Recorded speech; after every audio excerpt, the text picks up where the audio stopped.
Mr. President, your administration separated children. Garcia Luna has been charged. Joaquín Guzmán Loera.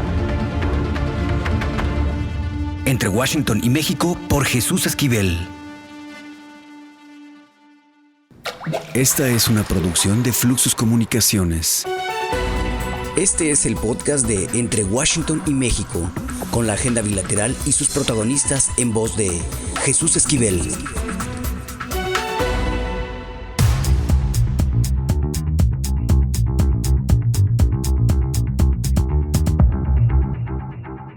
¿Qué oles? Bienvenidos a Entre Washington y México, el podcast. En esta ocasión tenemos a Leopoldo Maldonado, quien es el director de la Oficina Regional para México y Centroamérica de Artículo 19.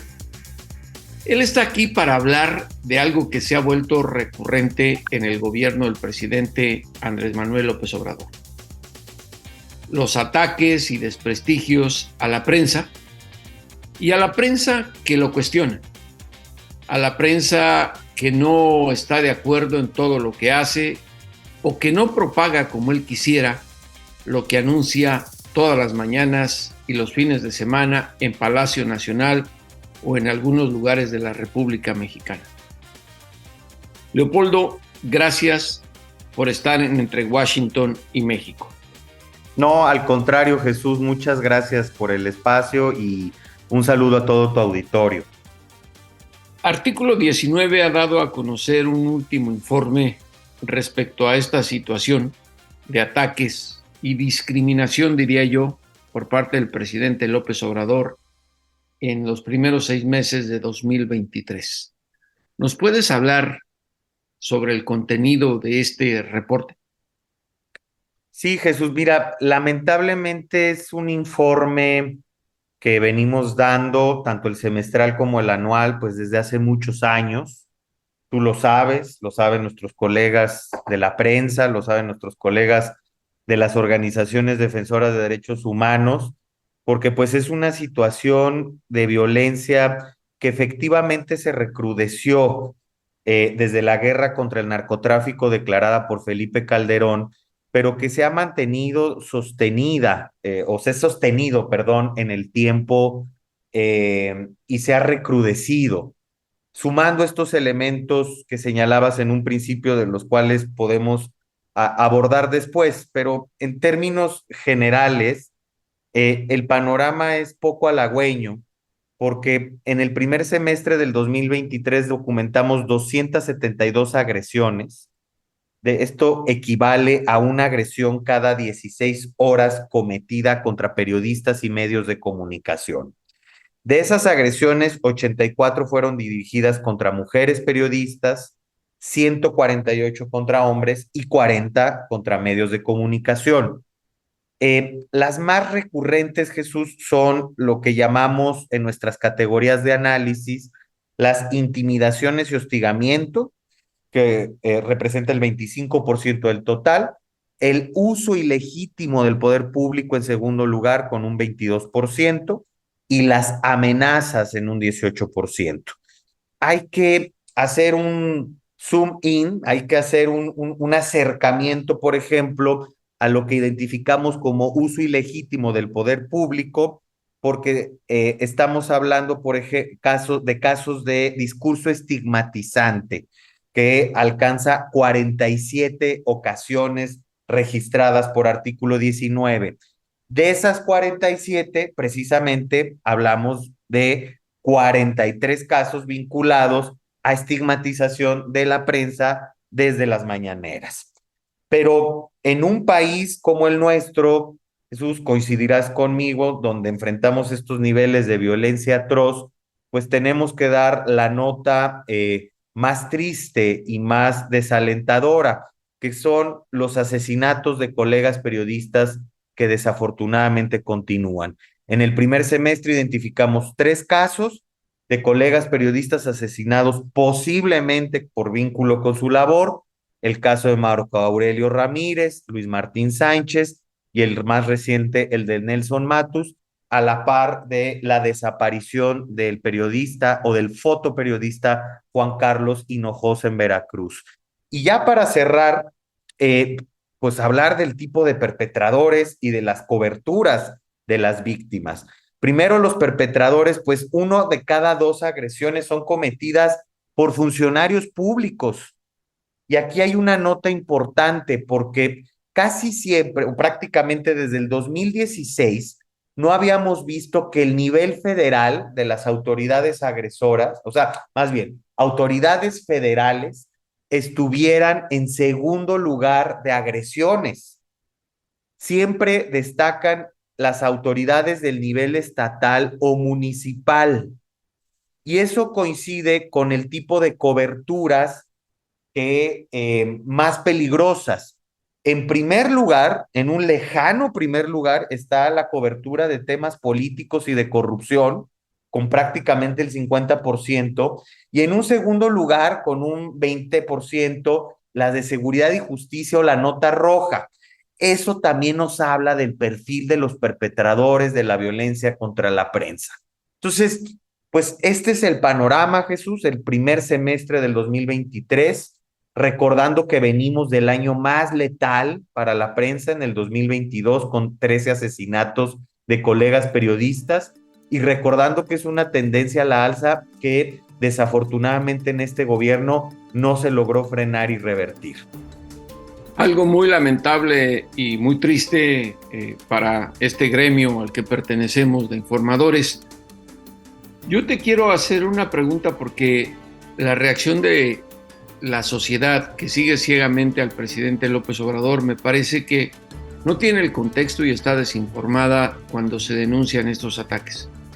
Porque la respuesta que te dan cuando se dan a conocer estas estigmaciones por parte de López Obrador es que se tiene que defender, ustedes lo quieren callar, ya no es como antes, él tiene la razón, son prensa chayotera, es decir, meten a todos en una misma bolsa de descalificación para justificar lo que hace el presidente sin conocer todo lo que nos has explicado, es decir, las ramificaciones de lo que tiene. Porque una vez que te menciona el presidente en una mañanera, para mal sobre todo, eres objetivo ya, no solo de agresiones verbales en redes sociales, sino hasta físicas. Y lo digo por lo que me ocurrió y no por hacerme una víctima, claro, la verdad. Pero me parece que esas son las consecuencias que la sociedad que desconoce el trasfondo de todo esto justifica.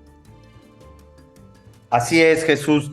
Y lamentable lo que ha pasado contigo y como sabes siempre solidarizándonos y lo que ha pasado con muchos colegas donde como dice los ponen a todos en un mismo costal sin tomar en cuenta las trayectorias, las posturas críticas y sobre todo éticas.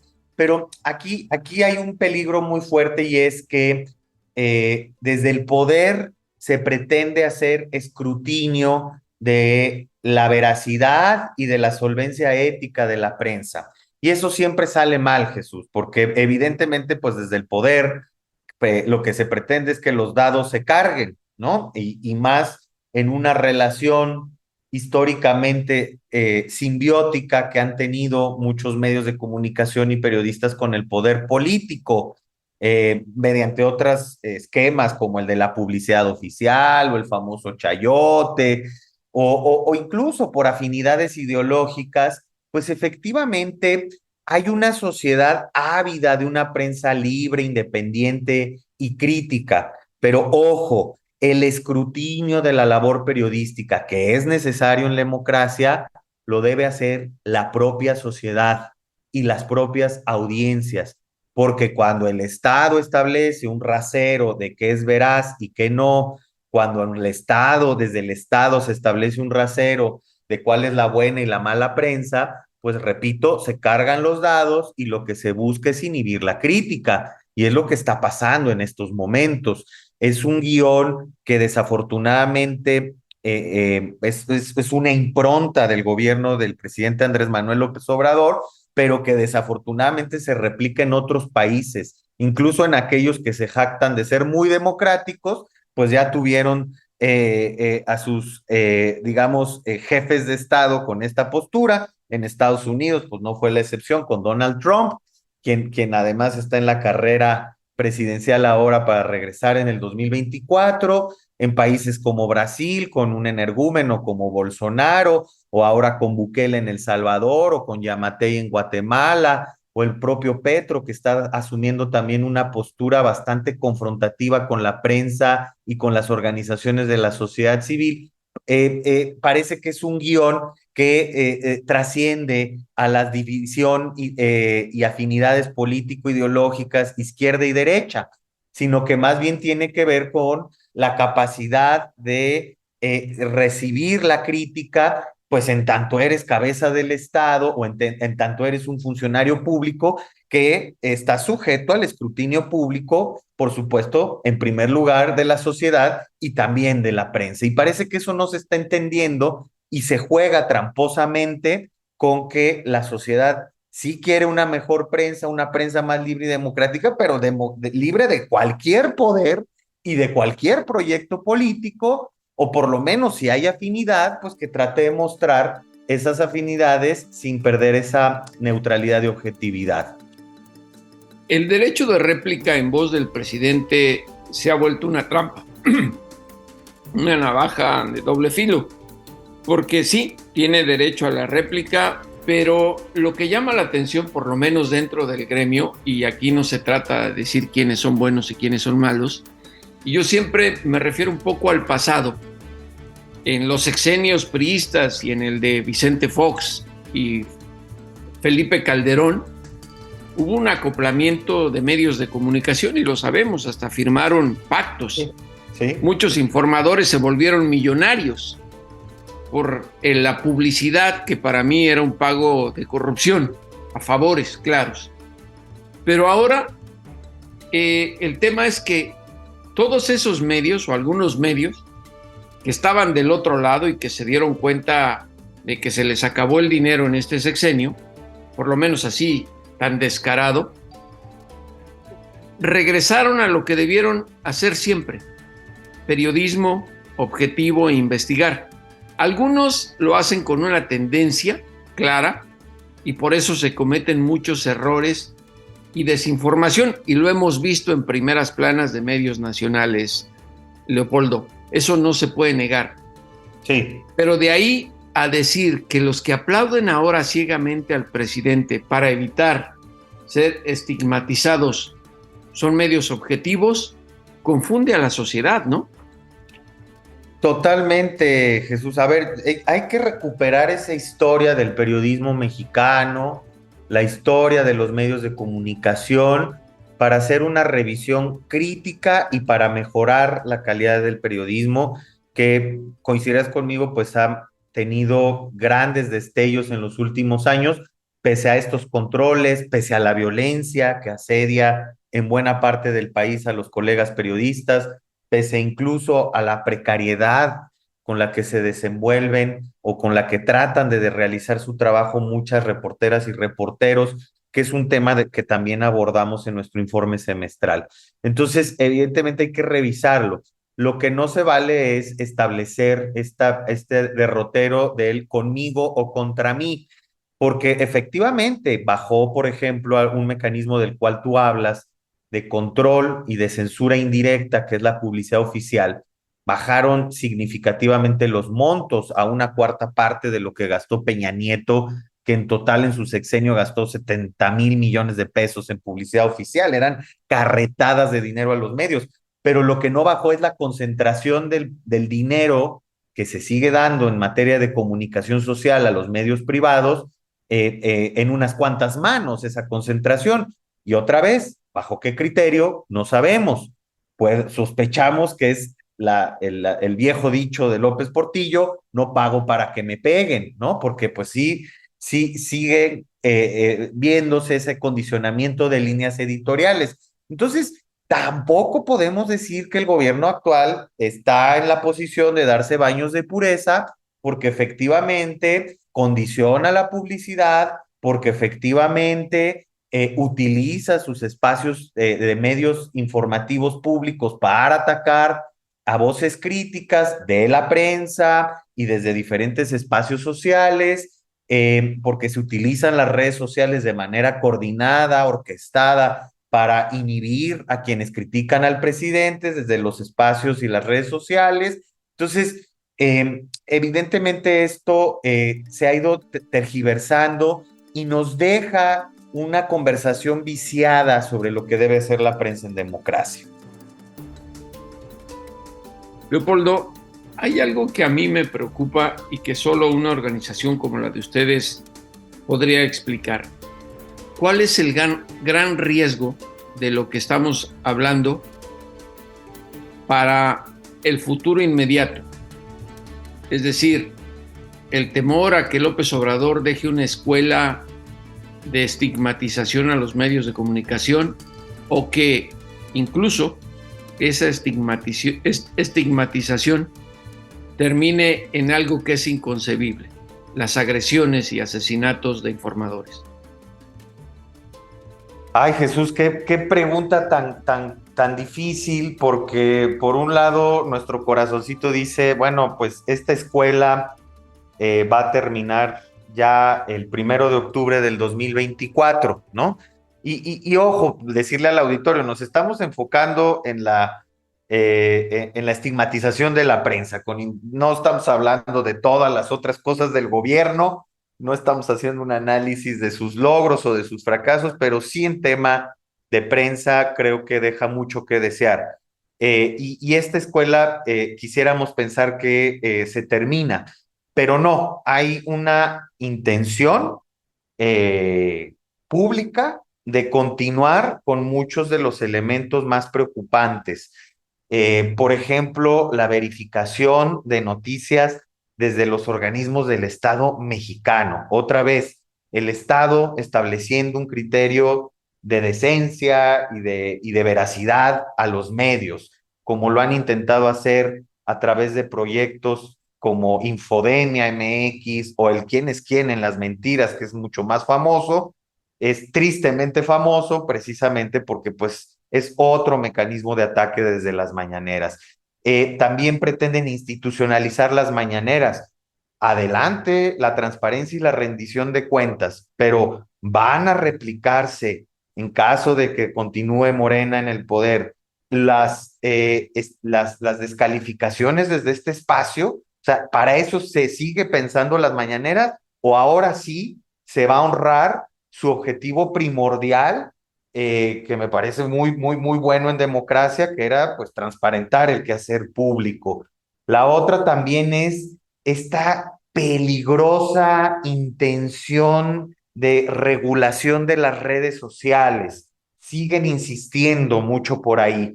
Entonces, cuando se habla del proyecto de Nación 2024-2030 que se ha filtrado en algunos medios, sí ubicamos algunas tendencias preocupantes que lo único que van a hacer es sumar al clima de inseguridad y de vulnerabilidad que ya enfrenta la prensa en un país que encabeza la lista de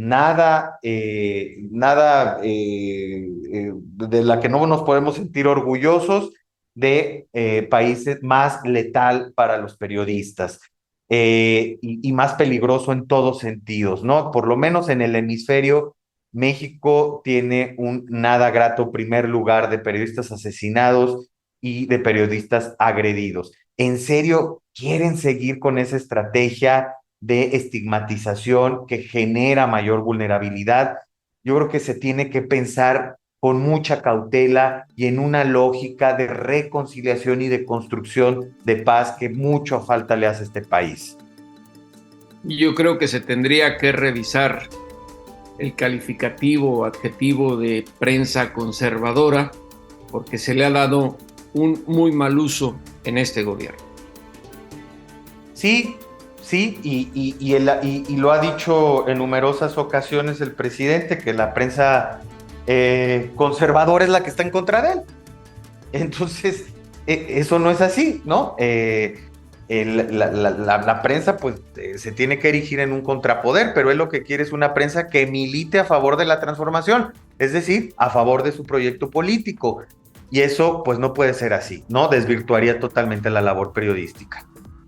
Leopoldo Maldonado, de Artículo 19, gracias por esta conversación tan franca entre Washington y México, y que no se trata de crear un ambiente en el cual se diga todos los medios son objetivos, sino básicamente defender a la libertad de expresión y que los gobiernos con poder y con la última palabra no la utilicen en detrimento de la información. Que así sea, Jesús, y ese es el objetivo de nuestra labor en la defensa de la libertad de expresión. Muchas gracias por esta plática en Entre Washington y México. Gracias a ustedes por el espacio.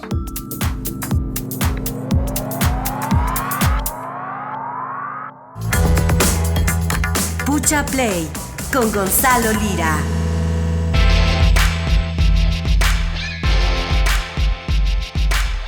Y a bordo de sus patines de paneles solares ya llegó Gonzalo Lira Galván y Pucha Play. ¿Qué nos tienes, mi querido Gonzalo? Jesús, pues una vez más hablando de temas escabrosos, siempre me pones la tarea difícil. Y fíjate que no quise adentrarme en el tema de la violencia hacia los periodistas porque creo que tú ya hiciste esa tarea. A final de cuentas, creo que quiero hablar de la importancia del periodismo en un ambiente de violencia. La importancia de los periodistas en un ambiente de violencia. Y lo quiero hacer de una forma un poco más suave, ¿no? En este podcast se tocan temas duros y a veces hay que aprender a darles la vuelta. Y para ello quiero hablar de una serie que toca temas difíciles. Se llama Shining Girls o Luminosas. La encuentran en la plataforma de Apple TV+. Y nos cuenta la historia de una mujer que fue víctima de un ataque muy violento, de un abuso sexual muy violento, y que repentinamente, como todo esto ocurrió cuando ella era joven, y que repentinamente como mujer adulta empieza a tener ciertas visiones y empieza a pensar que el hombre que la atacó cuando ella era joven está presente. Pero lo curioso es que se le aparece como ella lo recuerda cuando era joven, es decir, como si no hubiera pasado el tiempo por este hombre. La película tiene elementos ahí de ciencia ficción y dentro de esa ciencia ficción podría existir la posibilidad de los viajes en el tiempo. No lo quiero estropear. Pero bueno, para descifrar todos estos misterios, el personaje que interpreta en esta serie, una gran actriz además, Elizabeth Moss, que seguramente la recuerdan por Mad Men, ¿no? O por El cuento de la criada, ¿no? De Handmaid's Tale. Pues bueno, Elizabeth Moss es la protagonista de esta serie y se suma a ella como el periodista en cuestión Wagner Moura, este actor brasileño que también la gente ubicará como nada más y nada menos que Pablo Escobar en la serie de Narcos que estaba por allá en Netflix. Y Wagner interpreta a un periodista, pero lo que yo no sabía es que Wagner es periodista. Wagner Moura estudió periodismo antes de dedicarse a la actuación. Entonces, pues tuve la oportunidad de platicar con él sobre... Nadie es perfecto, Gonzalo. Pues mira, por lo menos él encontró con qué ganar dinero, Jesús. Hay que pedirle el tip y sobre todo una verdadera vocación porque no sé qué tan buen periodista sea, pero no creo que sea mejor periodista que actor, si no estaría recibiendo un premio Pulitzer, la verdad, porque es muy, muy buen actor el señor. Y hablamos sobre la importancia justo de, a pesar de ser ciencia ficción, tocar estos temas, pero sobre todo por qué a él le llamaba la atención fundarse dentro de esta ficción en lo que es su profesión original, la de un periodista. Vamos a escucharlo. Yo leí los 3 primeros guiones y me pareció como súper bien escritos, ¿no? Creo que es una mezcla muy, muy difícil y que toca un asunto muy importante, sobre todo para nosotros latinoamericanos. Ahí en México sé que es un tema muy duro, que es los crímenes contra las mujeres, ¿no? Muchas mujeres asesinadas solamente porque son mujeres.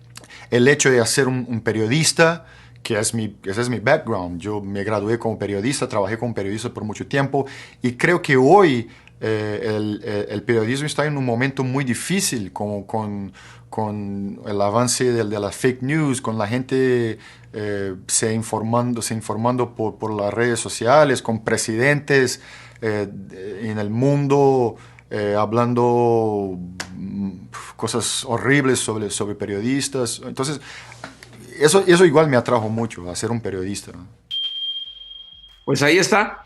Y creo que nos da un ejemplo, mi querido Gonzalo, de que a veces la vocación no es necesariamente el camino adecuado para hacernos visibles en un mundo tan polarizado, justamente por lo que él menciona, las fake news. Pero bueno, aquí en Entre Washington y México, por eso tenemos a un gran filtro, a Gonzalo Lira Galván y su Pucha Play, aunque llegue ya sin patines o sin suela de los zapatos, porque siempre llega en la mera orillita. Un abrazo, Gonzalo. Un abrazo para ti, Jesús, y espero que todas esas flores no sean fake news. Claro que no. Lo importante es leer. Con Fernanda Álvarez.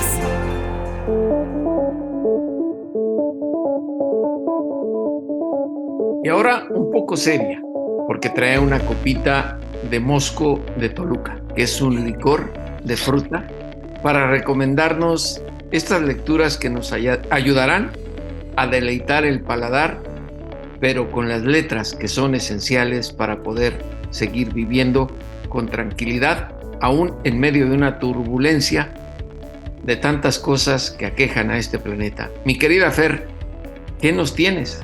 Hola, querido Jesús. Pues mira, justo te acepto el té con...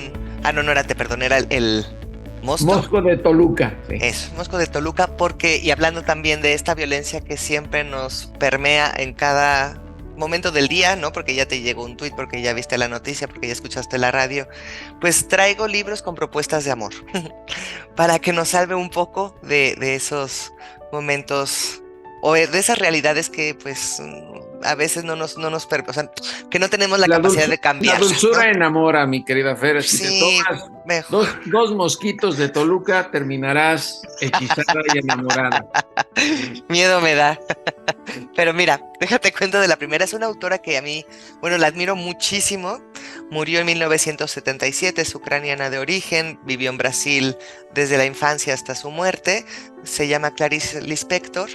Tiene una obra vastísima y lo que más me gusta de ella es que siempre está buscando lenguaje, ¿no? Entonces ustedes leen sus cuentos, sus novelas, sus ensayos y todo gira en torno a encontrar, es como si el lenguaje detrás tuviera algo, ¿no? Entonces siempre lo quiere romper, siempre quiere encontrar un lenguaje primario, siempre quiere indagar qué es eso del lenguaje hasta lo más profundo. Y entre sus obras, el primer libro que escribió, la primera novela, de la que justo no trata sobre el lenguaje y de la que el Lispector siempre pues como que se avergonzaba un poco, se llama El aprendizaje o el libro de los placeres, y lo publicó Siruela igual ya hace tiempo, y es una historia muy bonita porque trata de dos personas, de Lori, que es una chica, una profesora que ha viajado mucho, que viene como de un lugar de riqueza, que se va a vivir al lado del mar, y de un hombre que se llama Ulises, que no están juntos, y sin embargo él es una especie de guía. Juntos van armando frases, van armando momentos, experiencias, tratando de desvelar qué significa esto que es amor. Y a mí lo que más me impactó cuando leí este libro, empieza con 2 puntos y termina con un punto y coma. Y eso es tan bonito, Jesús, porque implica que la historia ha estado siempre antes y siempre después. Entonces es como un discurso eterno que tiene Lispector en este libro en torno al amor, ¿no? Porque finalmente todos siempre hemos estado antes y después, y ahora hablando de amor. Entonces es un libro bellísimo, la verdad lo recomiendo mucho. Ya me enamoré de esa lectura, mi querida Fer. Ay, sí, es muy bonito. A mí me salvó. De esos que te preguntan, ¿qué libros te han salvado la vida? A mí este fue uno de ellos. ¿Y cuál es el segundo salvavidas que nos vas a recomendar? El otro salvavidas, justo para que se animen en este mundo tan caótico y apocalíptico, pues es la poesía. Ya sabes que yo de vez en cuando vengo con mis libros de poesía. Y hay un poeta francés que me gusta muchísimo, que se llama Paul Éluard. Él publicó su primer libro en 1917. Su nombre verdadero era Eugène Grindel. Y tuvo 3 amores en su vida, y él siempre fue un pacifista, fue un humanista, siempre buscó, pues eso, cómo ver lo bello en la vida, y en esas bellezas está justamente el amor. Así que bueno, como cuando hablo de poesía, únicamente lo que puedo hacer para reflejar es leerla, les voy a leer este que está chiquitito. Se llama Hasta cuando dormimos.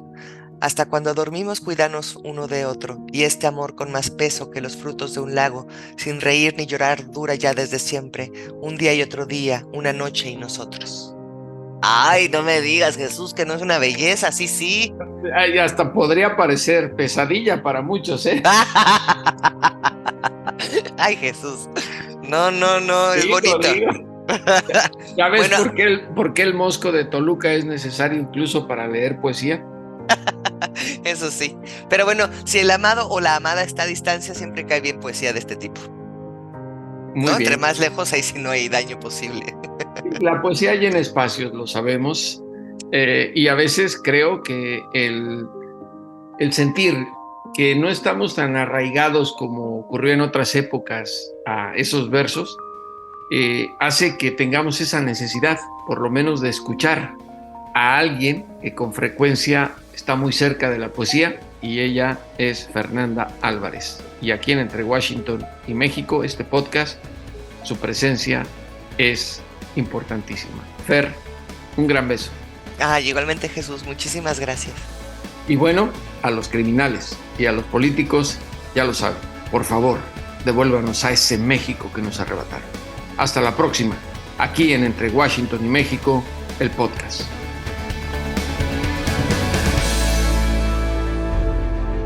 Esto fue Entre Washington y México. Una revisión semanal por la agenda bilateral y sus protagonistas.